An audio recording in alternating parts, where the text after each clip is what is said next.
Good evening. Welcome to another edition of Resource PNG. Coal, one of the world's largest sources of fuel, can become one of Papua New Guinea's source of income, just like gold and copper. Despite having a strong mineral and petroleum industry, coal deposits have never been extensively explored in PNG. Does coal mining hold sufficient potential in PNG? What is the current status of MRA's ongoing research and studies into coal mining operations in PNG? And how has the government projected a need to develop this mining activity further? We find out in this interview with Philip Samar, the Managing Director of Mineral Resources Authority. Good evening once again. On the show we have Philip Samar, who is the Managing Director of the Mineral Resources Authority. Thank you once again for sharing your time with us on the show. Now we'll be talking about coal mining in Papua New Guinea. Does coal mining hold sufficient potential in PNG to be the next significant extractive sector? In fact, can you tell us if the country has any coal? To answer your question as to whether the country has coal, is a big fat yes. Okay. You see, some 4 or 5 years ago, in fact, a company walked in through the door at MRA and submitted an application to look for coal. Not coal. Nobody's been looking for coal the last 35 years. Did they have a survey to confirm that? They had some data, and based on the limited data, they were confident of finding something. That company has indeed delivered, and currently even the MRA has a coal sample that's been presented to us, and we will be making it available in our lobby. So in the mining house. Where exactly is the coal located? The coal locations are in the Gulf province. Yeah, so it straddles like the Gulf and the Western province. Yeah, and the work has proven up. It's early days. Let me just qualify it. It's absolutely early days. Whether I believe or the government believes that there's potential that this is the next big thing, it is a mineral. We are interested in it. We have a responsibility to prove that up. You look at our neighbors in Indonesia and here in Australia or down south in Australia, coal's driving their economies. Yeah. Do you believe it can do the same in PNG? We are going to put serious work into proving up the coal potential in Papua New Guinea. Okay. And just like any other mineral, we will ensure that we will find the full potential so that the country is able to benefit from it. Okay, so what you're saying is MRA is currently doing research and really trying to get to the root and finding out if the country can make revenue from coal. That's what you're saying? We are doing work in consultation with the companies that currently hold the exploration licenses looking for coal. Okay. As you know, we have championed a diversification policy, and so the MRA is driving that. Gold, copper and silver have been around. Look at the sector now.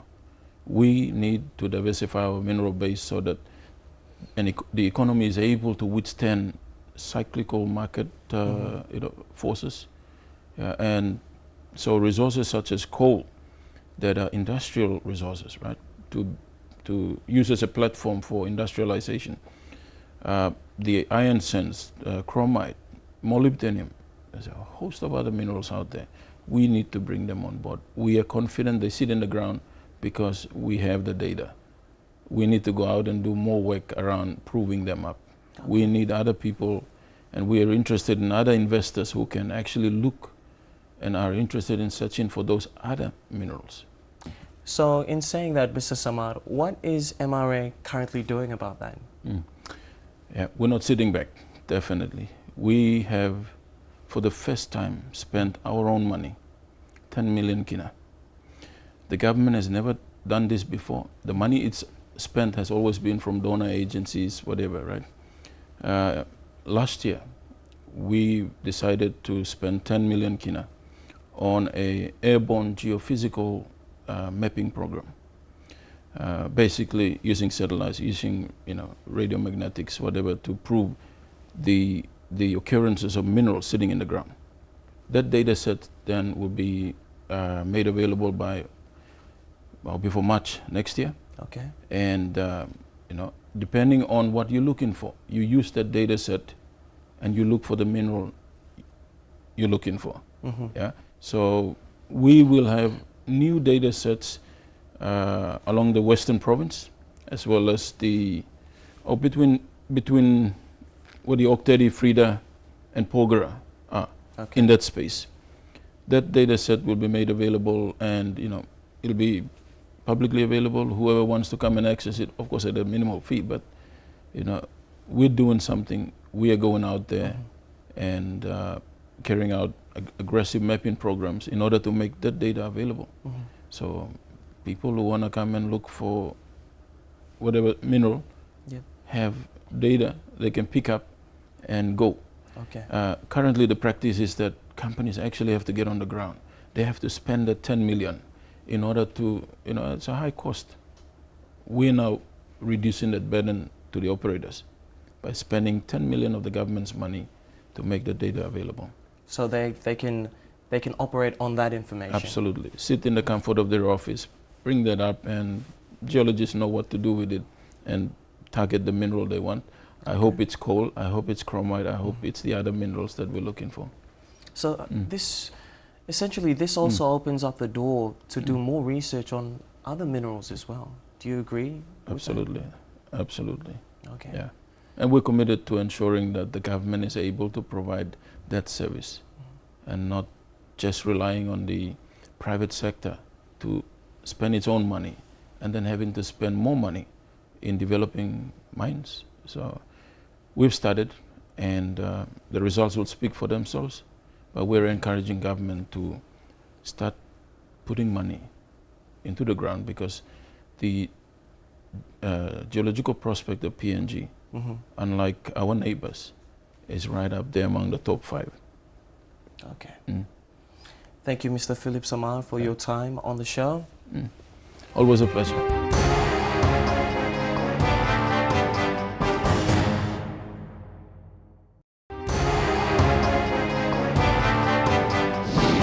Welcome back to Resource PNG. Newcrest has experienced lower gold production in the third quarter of 2014 due to lower grades at Gosowong, Kadia Valley and Lihir. Apart from the other two, the company says the focus on Lihir remains on progressive implementation of improvement programs to lift production, cost and cash performances. In this regard, we speak to Country Manager of Newcrest's Lihir operations, Peter Aitsi. Now, tonight on the show, we have Mr. Peter Aitsi from Newcrest Mining, who is also the Country Manager, and we'll be talking a bit about Lihir's performance as well as the Sydney Conference on Mining and Petroleum. Thank you for your time. Evening to you. In that regard, on the Mining and Petroleum Conference, what have you gathered, and what are some of the main objectives that you wish to show the people gathered here? Well, look, it's been a very successful conference. I think we've had about 1,400 delegates here. And the conference really started on a high note with the Prime Minister and both the Treasurer just clearly communicating to the delegates that PNG is a destination for foreign investment, that PNG has an abundance of resources, and that the PNG government is very committed to ensuring these resources are developed on behalf of the broader community of Papua New Guinea, for the people of Papua New Guinea. So that's a very positive note to start the conference with. Okay. Can you elaborate on the necessary steps that you're currently taking to improve the performance of Lihir? Sure. We've provided our presentation to the conference, and that presentation was given by David Woodall, our Executive General Manager for International Operations. Okay. The presentation focused on a number of key actions that we're taking on Lihir to try and bring greater efficiencies to the mine. And we're doing this because the global market itself is very volatile, and over the last 2 years there's been a significant decline in the gold price. I think we're sitting now at a 30% decline in the gold price. So as a result of that, operations like Lihir need to look at how they can best bring efficiencies to their operations in order for them to ensure that they remain profitable even through the downturn in the gold price cycle. So where we've done our work is around looking at the plant itself and how we can operate more efficiently. We've looked at our mining operations and looked at perhaps redirecting activity within the mine itself to reduce cost. We've looked at equipment usage and so on as a way of reducing cost. The next round really is for us to look at our various supply contracts and start to work with our partners there to try and bring greater efficiencies to those arrangements as well. Okay. So these are the steps we're taking. Okay. And how are those steps that you're taking going so far? Pretty good. As provided by the graph that was presented to the conference, we've been able to bring costs down at Lihir. But unfortunately, the last quarter we've popped up again. So we need to make sure that further work's done there to continue to bring the costs down. And from a Newcrest point of view, this work is also being done in our other operation, which is a joint venture between Harmony and ourselves, the Hidden Valley Mine. Okay. So we're also doing work there to bring that operation down to a reasonable cost base as well. Thanks, Mr. Aitsi. Can you give us an update on the latest with the New Ireland provincial government with relation to the tax credit scheme? Sure, Taken. Once again in the presentation, we provided an update of the rollout of the national government's tax credit scheme with New Ireland Province. We've worked very closely with Sir Julius and his provincial administration to agree on a number of projects. And these projects are targeting health, education and some infrastructure projects as well. Over the last 2 years since it's been active, and that's 2013 to 2014, we've been able to complete 6 major projects. Can you talk a bit about those? Sure. 6 major projects? To the value of about 22 million kina, and they are primarily targeting education outcomes. We've had major upgrades and additional buildings and renovations of a number of the larger high schools, Namatana High School being one, Utu, Mongop and Lihir High School. We've just started on the health projects, which is a Namatanai hospital, and so and we've restored water, and we're just working on a power upgrade at Namatanai. We have another 7 projects that are now in chain in order to be completed by the end of 2016. So there's a lot of work still there. Okay. Apart from those community empowerment projects, you can call them, are there any other infrastructural developments currently happening on Lihir Island that Newcrest is involved in? Look, we're involved in a number of things on Lihir Island, one of them being the upkeeping of the road systems around the island. We do provide support for the Lihir Medical Centre, and that treats about 80,000 patients a year, which is a considerable number. It's about 200 a day, I think, from calculations. So, I mean, that's a significant investment that we've got there, and we work with our various partners, including our landowner communities, to try and to strengthen the areas of health, public infrastructure, and where we can to look at economic activities that they can engage in. Okay. And just on that note, what's the participation like with the landowners? Is it positive? Is it heading into the future? Look, we're very keen to continue to work on that relationship with the landowners. We have a very good relationship with them, and that relationship is sort of underpinned by the various agreements that we've got with our landowners. So going forward, we want to continue to engage with them and to look at how we can work together to ensure that broader benefit flows to the wider population within Lihir. Okay. Just on a business front, what do you think about the global commodity downturn, and how are those downturn in prices affecting the way Newcrest Mining operates? Well, Tekena, we've taken a proactive approach here, and that is really to sort of to look at elements within our business that we can take full control over or have some control over, and where we can to reduce our cost underneath the prevailing gold price.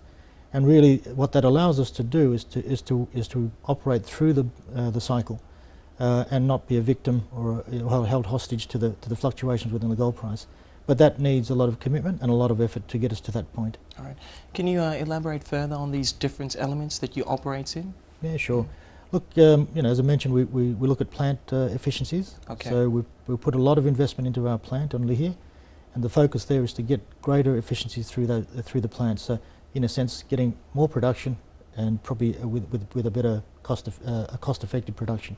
Okay. We're looking at utilisation of our assets, so that means perhaps refocusing our activities within the mine itself so that you have minimal equipment usage. So those are the steps we take. Okay. we agreed our figures, not so much in that department, but in terms of our gold production and as well as the project lifespan, can you give us a few details on that? Sure. As was reported at the conference, 2014, financial year 2014, Lihir closed off at about 720,000 ounces. Okay. And in terms of life of mine, as was once again communicated at the conference, if done well, Lihir has a life mine of 30 plus years. Okay. Yeah. Are there any closing remarks to wrap this interview up in terms of its sustainability and a positive message that you can share with the people of Lihir? Well, look, I think clearly we have a big commitment in Lihir, and we really want to work very closely with our partners. That is the national government, the provincial government, our landowner communities, and the local government on Lihir, to really maximise the benefits that can come from Lihir. But in order for us to do that, it does need to be a complete partnership. And so all those parties, all those groups need to work together to achieve that outcome. Okay. Mr. Aitsi, thank you so much for your time on Resource PNG. Thank you, Takena.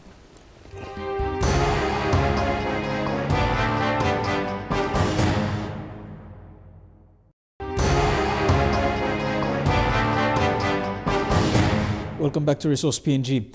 The Mining Act of 1992 has been a subject of debate since early last year. A few of the clauses which were argued to be amended include those which spell out the resource ownership of customary landholders, the provincial government and the state.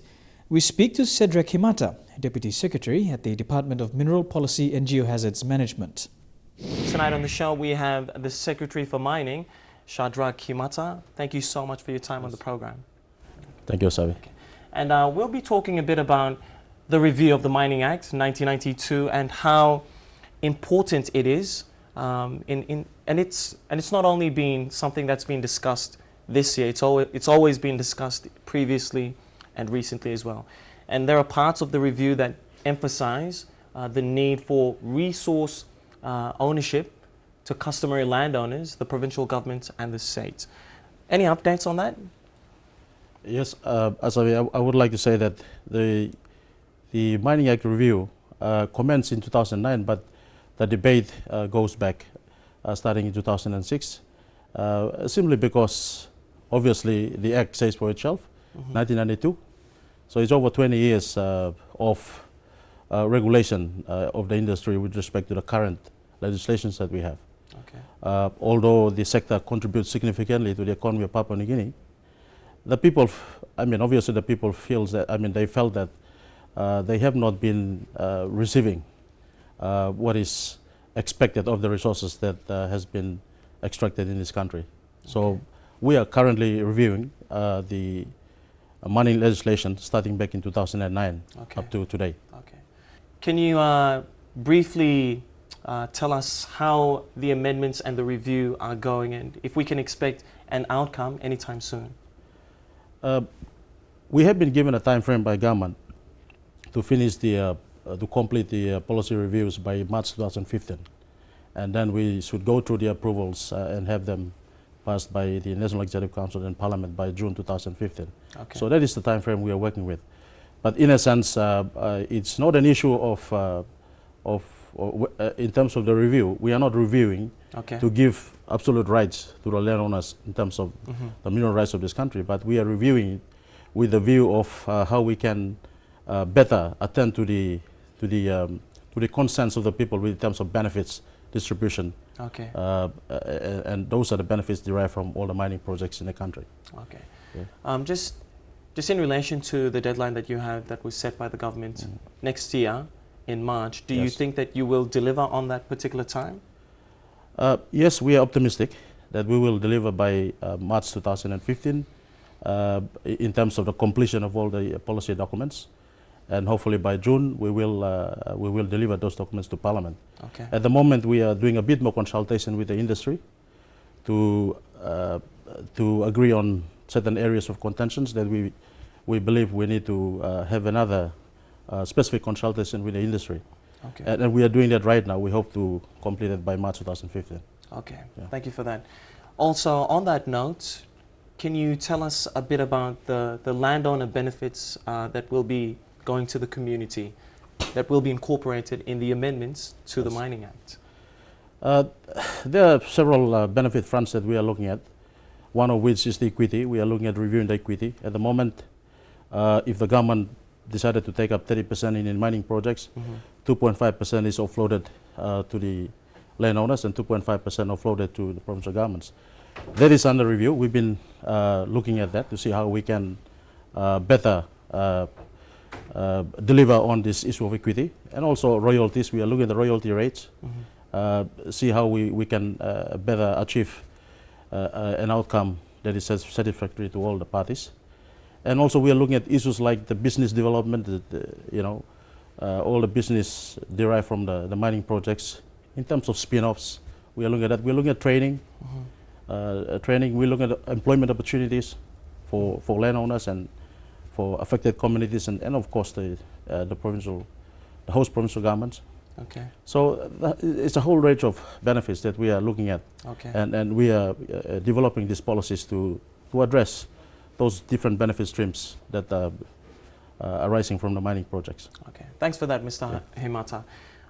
Sir Julius Chan believes that, or is fighting for a 51% ratio that should be given to the landowners as well as the state. Do you see that as a threat for foreign investments coming in? Because at the end of the day, these businesses want to make profit. Do you see that fight for 51% as a threat? The issue is on the table right now. We are discussing with the industry. We are looking at different regimes around the world in terms of the equity participations between the investor and the local take-up. We are looking at it. It's again, the issue here is that if you do take up ownership in a project, in a mining project, you share in the capital cost and of course the operational cost. Yeah. We want to make sure that we reach an agreement that doesn't create a liability or burden over our people in the country, and also for the government. So that is the sort of thing we are looking at. If we feel that in this day and age we can manage by taking up more equity than our investors, that's something we will talk about, we'll discuss and have some decisions made on it. But at this stage, we are mindful that any decisions like that will obviously comes with liabilities and of course burden in terms of cost investment in any particular project, and we are mindful of that. Okay. Yeah. Mr. Himata, just on a closing note, is there a message that you'd like to share with the people of Papua New Guinea in terms of the Mining Act 1992 review and amendments that we can expect next year? Yes, I'd like the people of Papua New Guinea to know that we've had their sentiments. We've done our consultations throughout the country. We've done regional consultation. We made a presentation to our members of parliament, and we've had the people's sentiments. And in terms of the review, we're trying our best to find a balance between the benefits to the people and also, of course, the company needs to make a profit so that they continue to survive in this country. As well as the state. As well as the state. Yeah. So it's a difficult process that we are going through, but I want the people to know that we're trying to try and incorporate their sentiments in the policy development of this country that we are embarking on right now. Okay. Mr. Himata, thank you for your time on Resource PNG. Thank you. And that's all we have for you on Resource PNG. If you want to know more about the program, please email us on this address, resourcepng@mtv.com.pg, or check MTV online. That's www.mtv.com.pg, and go to our Resource PNG page. Until the same time next week, pleasant viewing.